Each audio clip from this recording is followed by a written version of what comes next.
Hoe hou jy aan om getrou op te daag, dag na dag, wanneer dit lyk asof niks verander nie?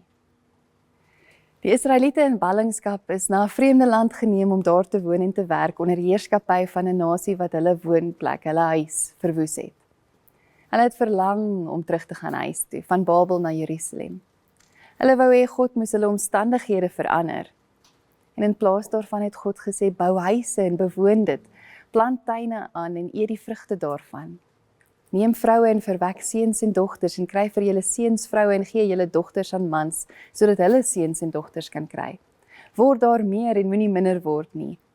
Bevorder die voorspoed van die stad waarin ek julle in ballingskap laat gaan het, en bid tot die Here vir die stad, want in sy voorspoed is daar ook voorspoed vir julle. Dit was nie die antwoord waarop hulle gehoop het nie.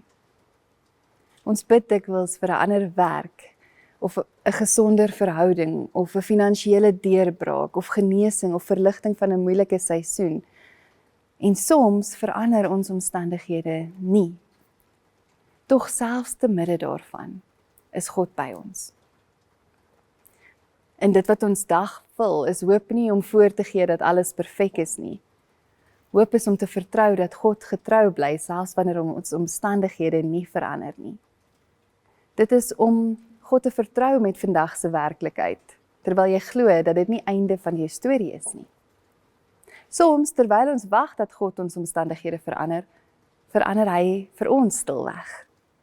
Hy leer ons om dieper te vertrou. Hy vorm ons karakter. Hy maak ons tot mense wat getrou kan bly in die alledaagse lewe, deur sy genade, nie deur ons vermoë nie.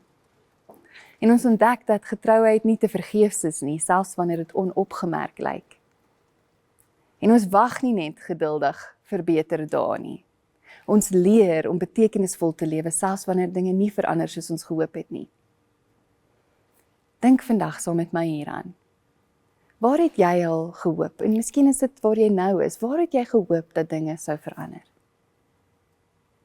Hoe het hierdie seisoen jou geloof beïnvloed?